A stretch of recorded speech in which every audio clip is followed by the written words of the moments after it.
The silver ships of the Velthari Dominion moved through space like deadly arrows.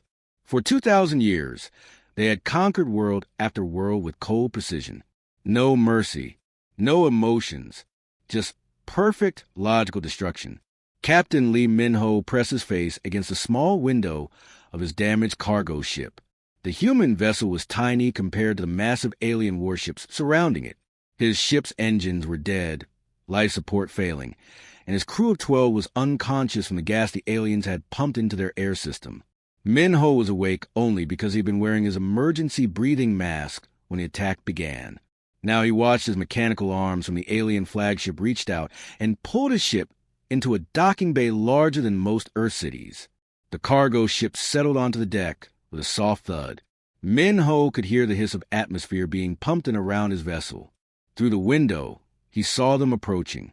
The Velthari were tall and thin, like giant insects made of living metal. Their movements were perfectly synchronized as they walked toward his ship. 6 glowing eyes sat in their angular heads, and their 4 arms moved with mechanical precision. They wore no expressions because they had no faces capable of expression. The airlock of Min-ho's ship opened with a grinding sound. 3 Velthari stepped inside, their feet making soft clicking noises on the metal floor. The lead alien was taller than the others, with silver markings on her chrome-like skin. Human specimen. The alien said through a device that translated her words into perfect English. Her voice was flat and emotionless. You will comply with relocation procedures. Min-ho raised his hand slowly. Easy there. I'm not going anywhere. He looked at the unconscious forms of his crew members. Are they alive? Biological functions remain stable. The alien replied. They are irrelevant. You will come. 2 of the aliens moved forward and placed restraints on Min-ho's wrists. The metal bands were warm and seemed to adjust themselves to fit perfectly. As they led him from his ship, Min-ho got his first close look at the alien vessel. The walls were pure white and curved smoothly from floor to ceiling. There were no decorations, no colors, nothing that served any purpose except function. Lights appeared in the walls as they approached and disappeared after they passed. The air smelled of nothing at all. They walked through corridors that seemed to stretch forever. Min-ho saw other aliens going about their duties. Every movement was efficient. No one spoke unless necessary. No one looked around with curiosity. They simply performed their tasks with perfect accuracy. Busy place. Min-ho said to his escorts, Do you guys ever take breaks? The lead alien's head turned toward him exactly 15 degrees. Breaks serve no logical purpose. Efficiency requires constant operation. Right. Of course it does. Min-ho looked around at the sterile environment. What about lunch? Everyone's out to eat, right? Nutritional requirements are met through scheduled intake periods. Social eating serves no function. Min-ho whistled softly. These beings had turned survival into a mathematical equation. As they walked, he began to understand what he was dealing with. The Velthari were not cruel or evil in the way humans understood those concepts. They were simply empty of everything that made life interesting. They entered a large room with a single chair in the center. The walls were covered with screens, showing data that moved too fast for Min-ho to read. The lead alien gestured toward the chair. Sit, she commanded. Min-ho sat down and felt the chair adjust his body. Straps emerged from the armrests and secured his wrists gently but firmly. The 3 aliens took positions around him, their 6 eyes each focusing on his face with uncomfortable intensity. I am Commander Corval of the Velthari Dominion, the lead alien announced. You are now property of the Dominion. Your species will be evaluated for potential use as a labor force. Labor force? Min-ho asked. What happened to the other species you conquered? They were integrated efficiently. Those who could not adapt were recycled. The casual way she said recycled made Min-ho's stomach turn, but he forced himself to stay calm. Panic would not help his crew or his species. So what now? He asked. Do I get a lawyer? A phone call? Maybe a last meal? Corval's head tilted slightly. These concepts are unknown. You will provide information about human military capabilities, population centers, and defensive systems. Compliance will result in optimal treatment during integration. Minho studied the three aliens. Their faces showed no anger, no satisfaction, no curiosity about him as a living being. They looked at him the same way a scientist might look at a specimen under a microscope. For the first time since his capture, Minho smiled. These creatures had spent 2,000 years conquering the galaxy through pure logic and efficiency. They had never encountered anything they could not understand, catalog, and process. They had never met a human with a sense of humor. "You know what?" Minho said, settling back in his chair. "This should be interesting." Commander Corval made a note on her data pad. She did not realize that the human's strange facial expression and tone of voice meant she was about to face something far more dangerous than any weapon in the galaxy. She was about to face a joke. The interrogation room had no windows, no clocks, and no way to tell how much time had passed. Minho had been sitting in the same chair for what felt like hours, answering questions from Commander Corval and her team of analysts. "Describe human military structure," Corval demanded, her 6 eyes focused on a holographic display that showed Minho's vital signs. "Well, it's pretty complicated," Minho replied, trying to look serious. "We have generals, colonels, majors, and then there's the really important rank, the guy who makes the coffee. Without him, the whole army falls apart." Dr. Zilmov, the ship's analyst, made rapid notes on his data pad. "Coffee production specialist holds critical military position. Must investigate this beverage as potential weapon system." Minho bit the inside of his cheek to keep from laughing. These aliens were taking every word he said completely seriously. They had no ability to understand when someone was joking or exaggerating. "Tell us about Earth's defensive systems," another alien demanded. This one was shorter than the others, with blue markings on her metallic skin. "Oh, our defenses are incredible," Minho said with a straight face. "We have attack dogs, security cameras, and really angry old ladies who yell at people for walking on their grass. Plus, if you really threaten us, we'll call your mother and tell her what you've been doing." The aliens exchanged glances. Their version of confusion looked like computers trying to process bad data. "Attack dogs are known Earth creatures," Dr. Zilmov muttered. "But these angry old ladies, are they a separate species? And what is the tactical advantage of contacting enemy maternal figures?" Minho realized he had stumbled onto something remarkable. The Velthari were not just serious. They were incapable of understanding anything that was not literally true.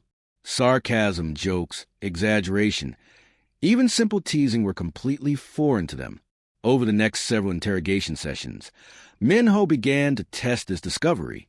When asked about human weaknesses, he told them that humans became helpless when exposed to cute baby animals, and that Earth's military could be defeated by showing them videos of kittens playing with yarn.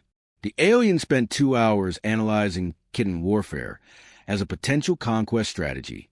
When they asked about human culture, Minho explained that humans worshipped a great leader called the Weekend, who commanded them to rest for 2 days and then disappear, leaving humans confused and sad until he returned. Dr. Zilmov created an entire file on this mysterious weekend entity and its psychological warfare tactics. "Your species exhibits concerning behavior patterns," Commander Corval observed during their 4th meeting. "You claim to be weak, yet your responses suggest complex defensive strategies we cannot fully understand." "That's because you're thinking about it wrong," Minho said, leaning forward in his chair. "Humans don't make sense. We do things backwards. We run toward danger instead of away from it. We keep animals as friends instead of food. We tell stories that never happen and get emotional about them." The room fell silent, except for the soft humming of the ship's computers. All 3 aliens stared at him with their glowing eyes.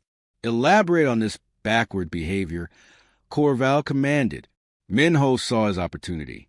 These beings had conquered half the galaxy because they were perfectly logical and efficient. They won battles by being smarter, more organized, and more disciplined than their enemies. But they had one massive weakness. They could not understand anything that did not make logical sense. "Here's the thing about humans," Minho said, settling back in his chair like he was about to tell a long story. "We're absolutely terrible at being conquered.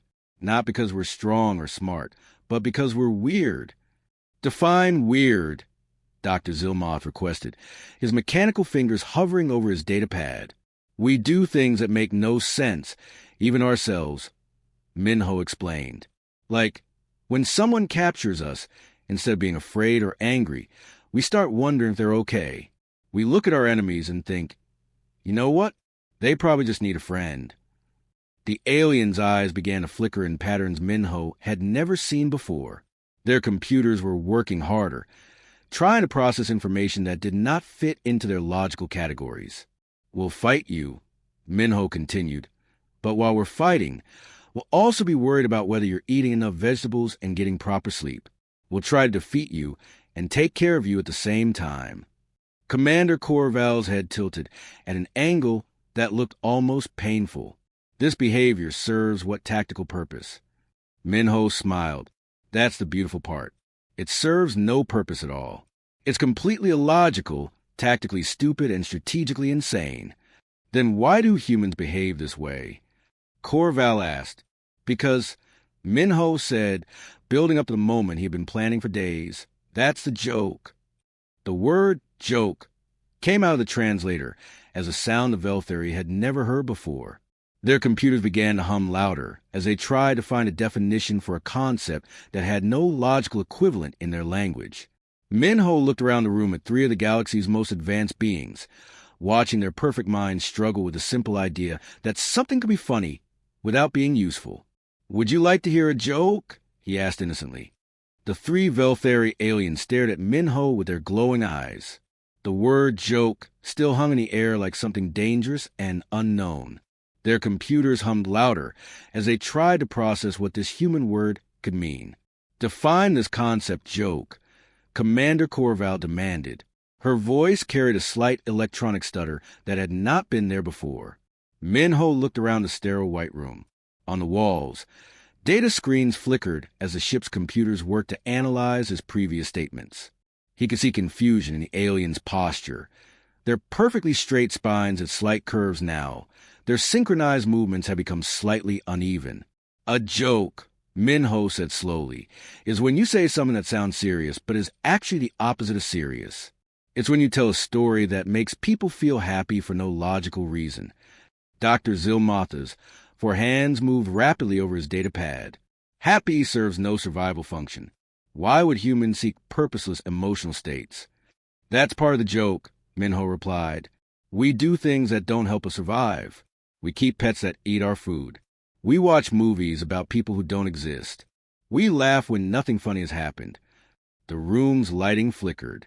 Somewhere in the ship's computer systems, logical processes were grinding to a halt as they tried to categorize behavior that had no category. You want to understand human weaknesses? Minho continued. Here's our biggest one. We look at the scariest, most dangerous situation possible, and our first thought is, I bet there's something funny about this. Commander Corval's 6 eyes began to spin independently of each other. Humor in the face of danger reduces survival probability. This behavior should have eliminated your species through natural selection. Should have, Minho agreed. But here's the weird part. It actually works. We survive things we shouldn't survive because we're too busy laughing to realize we should be dead. The ship's intercom crackled to life. Commander Corval, this is the bridge. We're receiving unusual data patterns from the interrogation room. Our analysis computers are behaving strangely. Corval touched a control panel on the wall. Explained strangely. They keep asking questions that have no answers. Like, what is the sound of one hand clapping? And why do humans say they're fine when they're clearly not fine? Minho grinned. The ship's computers had started trying to understand human behavior and had accidentally discovered the concept of paradox. This was even better than he had hoped. You see, he said to the 3 aliens, that's what humans do to everything we touch. We make it weird and confusing and somehow better at the same time. Dr. Zilmoth stood up abruptly, his metal body making soft clicking sounds. This is impossible. Logical systems cannot improve through the introduction of illogical elements. Want to bet? Minho asked. Let me tell you about the time a human cargo pilot got captured by the most powerful empire in the galaxy. The aliens leaned forward despite themselves. Even their logical minds were curious about stories. So this pilot gets captured, right? And he's sitting in this white room with these incredibly advanced aliens who have conquered half the universe through pure logic and efficiency. Minho gestured around the room. These aliens are so smart they've forgotten how to be surprised. So serious they've forgotten how to smile. So efficient they've forgotten how to enjoy anything. Commander Corval's voice was quieter now. Continue. And this pilot looks at these amazing, powerful beings, and you know what he thinks? He thinks, I bet I can make them laugh. Minho paused, watching their faces. Not defeat them with weapons. Not escape through clever tricks. Just make them experience joy for the first time in 2,000 years. The room fell completely silent, except for the sound of computers working harder than they ever had before. Throughout the ship, Velthari officers were stopping their duties as fragments of Minho's words reached them through the communication system. The really funny part, Minho continued, is that it's working. Right now, your perfect logical minds are trying to understand something that can't be understood logically. You're experiencing confusion, which is the first step toward curiosity. Curiosity is the first step toward wonder, and wonder is the first step toward joy. Dr. Zilmotha's data pad slipped from his hands and clattered to the floor. For the first time in his life, he had forgotten to hold on to something because he was too interested in something else. The joke, Minho said softly, is that you came to conquer us, but we're accidentally conquering you, not with weapons or armies, but with the simple idea that maybe, just maybe, efficiency isn't the only thing that matters in the universe. Commander Corval made a sound that the translator could not process. It came out as static, but it sounded almost like laughter. Throughout the ship, other Velthari were making similar sounds. 2,000 years of pure logic were cracking like ice in spring, and something new was growing in the spaces between their thoughts. The most organized empire in the galaxy had just encountered its first joke, and nothing would ever be the same again. Minho sat back in his chair and smiled. Pretty funny, right? The sound that came from Commander Corval's throat was unlike anything heard on a Velthari ship in 2,000 years. It was broken, mechanical, like a machine trying to sing, but it was unmistakably the beginning of laughter. The ship's computer systems immediately registered this as an error. Alert lights began flashing throughout the vessel as the main computer tried to categorize a sound that did not exist in any Velthari database. Warning. The ship's voice announced through the corridors. Unknown audio pattern detected in Interrogation Bay 7. Medical teams respond to possible crew malfunction. But the medical teams were having problems of their own. Dr. Pelron, the ship's chief medical officer, stood frozen in the hallway outside the medical bay. For the first time in his 300-year career, he was asking himself a question that had no medical answer. Why do I do this job? The question had appeared in his mind when fragments of the human's words reached him through the ship's communication system. The human had said something about finding meaning in meaningless things, and now Pelron could not stop thinking about whether healing people made him happy or if he did it simply because it was his assigned function. 3 decks below, Navigation Officer Telhan had stopped plotting the ship's course through hyperspace. Instead, she stared out of the main viewing port at the stars and wondered if they were beautiful. The concept of beauty had no place in navigation calculations, but suddenly she could not look away from the way light bent around distant suns. Officer Telhan, her supervisor, called. Course calculations are incomplete. I know, Telhan replied, still looking at the stars. But look at them. Really look. Have you ever noticed that each one is different?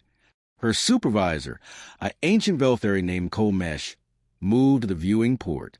For a moment, he too stared at the stars. Then his logic circuits kicked in, and he stepped back in alarm. You are experiencing system errors, he told Telhan. Report to medical bay immediately. But when Telhan arrived at the medical bay, she found Dr. Pelron sitting on the floor, staring at his hands. Doctor, she asked, are you operational? Pelron looked up at her. I have been thinking about something the human said. He mentioned that humans keep pets that serve no function except to make them happy. I have been wondering, what would make me happy? The word happy buzzed through the ship's translator system like a virus. Every time a Velthari said it, the computer tried to find a logical definition and failed. The failures were adding up, creating cascade errors throughout all ship systems. In the engine room, Chief Engineer Mortel received 17 error reports in 5 minutes. Lights were flickering throughout the ship. Temperature controls were asking the computer why they needed to maintain specific temperatures. Even the waste recycling system had stopped working because it wanted to know if its job had meaning. Bridge to engine room came Commander Corval's voice over the intercom. But her voice was different now, less mechanical, with strange pauses and inflections. "Engine room here," Mortel replied. "Commander, we have system failures on every deck. The computer is asking questions that don't have answers." "I know," Corval said, and there was something in her voice that sounded almost like sadness. "I am experiencing similar difficulties."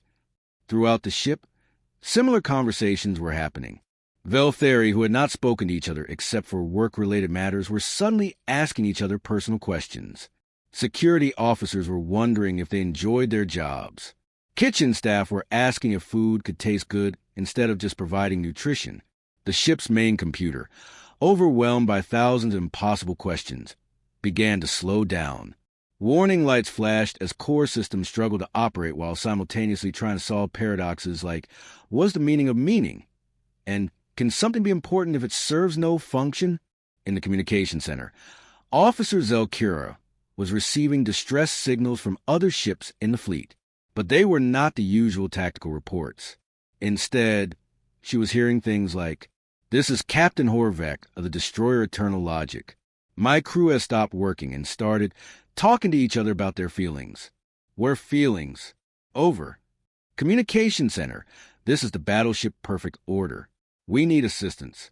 Our weapon systems are asking why we need weapons, if we could just talk to our enemies instead. How do we respond to weapons that want to have conversations? Over. All ships. This is Admiral Morket from a flagship Infinite Calculation. I need to report a fleet-wide emergency. Our crews are beginning to smile. I repeat, our crews are smiling. We have no procedures for this. Request immediate instructions. Over. Zelkira stared at her communication panel. For 2,000 years, the Velthari fleet had operated with perfect coordination. Every ship knew its role. Every crew member performed their duties without question. Every system functioned exactly as designed. Now, in the space of a few hours, the entire fleet was falling apart because one human had told them a joke. The strangest part was that it felt good.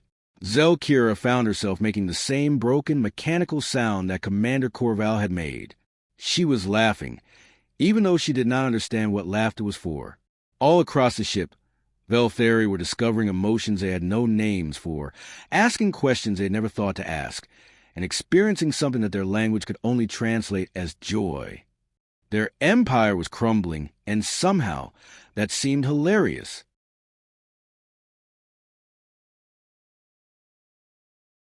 Six months had passed since the great breakdown of the Velthari fleet. Captain Lee Min-ho stood on what used to be the bridge of the flagship Eternal Order, but the room looked completely different now. The cold white walls had been painted in bright colors that hurt Min-ho's eyes, but somehow made him smile. Yellow swirls mixed with blue circles and red zigzags and patterns that served no purpose except to be cheerful. Someone had hung up what could only be called art, metal sculptures that looked like flowers, even though flowers could not grow in space. Commander Corval approached him, but she moved differently now. Instead of the rigid mechanical walk of before, she moved with loose, easy steps. Her 6 eyes focused on his face, but now they seemed curious rather than threatening. "Min-ho," she said, using his first name instead of calling him human specimen. "We have finished our discussion about your proposal." And Min-ho asked, though he could already guess the answer from the way she was almost smiling. The Velthari had learned to smile in the past few months, though they were still not very good at it. "The Velthari Dominion officially surrenders to the human species," Corval announced. Then she paused. "Actually, that is not accurate. We surrender to the concept of humor. We did not know such a weapon existed. Around the bridge, Other former Velthari officers were busy with tasks that would have been impossible 6 months ago. Dr. Zilmoth was teaching a group of junior officers how to tell what he called knock-knock jokes. The results were terrible, but everyone involved was laughing anyway. Dr. Pelron had abandoned his medical duties to become what he called a ship therapist. He spent his time listening to crew members talk about their feelings, a concept that had required the creation of hundreds of new words in the Velthari language. What about the rest of the fleet? Minho asked. Corval gestured toward the viewing ports. Outside, Minho could see the other ships of the former Velthari fleet floating in space. But they looked nothing like the deadly war vessels they had been before. The destroyer Eternal Logic had been renamed Eternal Fun and was now painted bright pink with yellow polka dots. Its crew had voted to become a traveling entertainment ship, though their idea of entertainment involved very serious discussions about whether jokes were funnier when told by robots. The battleship Perfect Order was now called Perfect Chaos and had been converted into a restaurant. The crew had discovered that food could taste good instead of just providing nutrition, and they spent their days creating elaborate meals for anyone who wanted to visit. The infinite calculation is now the asterisk infinite vacation, Corval explained. Admiral Morketh decided that conquering galaxies was, in her words, super stressful and not fun at all. She now organizes beach parties on tropical planets. Minho shook his head in amazement. And the planets you had already conquered? We sent them apology letters. Corval said proudly. We also offered to help them redecorate their cities in more cheerful colors. Most of them accepted. It turns out that many species prefer happiness to efficiency. Through the bridge's speakers came the sound of laughter from different parts of the ship. The Velthari were still learning how to laugh properly, so it sounded like a mixture of machinery breaking down and children playing. But it was genuine joy, even if it was clumsy. There is one problem, Corval said, her expression becoming more serious. We are very bad at being funny. Yesterday, Officer Telon tried to tell a joke about quantum physics and accidentally made everyone cry. Crying is good too, Minho assured her. It means you're feeling things. Yes, but we would prefer to feel happy things, Corval replied. We have a proposal for you. She led him to a chair that had been painted to look like a rainbow. Minho sat down, and the chair adjusted to his body, just as it had during his interrogation. But now it felt comfortable instead of threatening. We want you to stay, Corval said, as our teacher humor. We will pay you in whatever humans consider valuable. We have gold, rare minerals, advanced technology, or we could simply give you hugs. We have learned that humans enjoy hugs. Minho considered this offer. He thought about his cargo ship, still sitting in the docking bay where it had been brought 6 months ago. He thought about his crew, who had woken up to find themselves in the middle of the galaxy's first comedy revolution. He thought about Earth, where he would have to file the strangest mission report in human history. I have one condition, Minho said finally. Name it, Corval replied. You have to promise me that you'll never go back to being serious all the time. The galaxy is too big and too strange to take seriously. Corval made the sound that was her version of laughter. Minho, after 6 months of learning to be happy, I do not think we could be serious again if we tried. We have discovered something called silliness, and we find it addictive. As if to prove her point, Dr. Zilmotha's voice came over the intercom. Attention all crew members. Today's lunch will be served upside down, just to see what happens. Also, we are having a contest to see who can make the silliest face. The winner gets extra dessert. Minho smiled and settled back in his rainbow chair. He had set out to deliver cargo, and had accidentally conquered an empire with a joke. Now he was going to spend his time teaching the galaxy's former masters how to be silly. It was, he decided, the best job in the universe.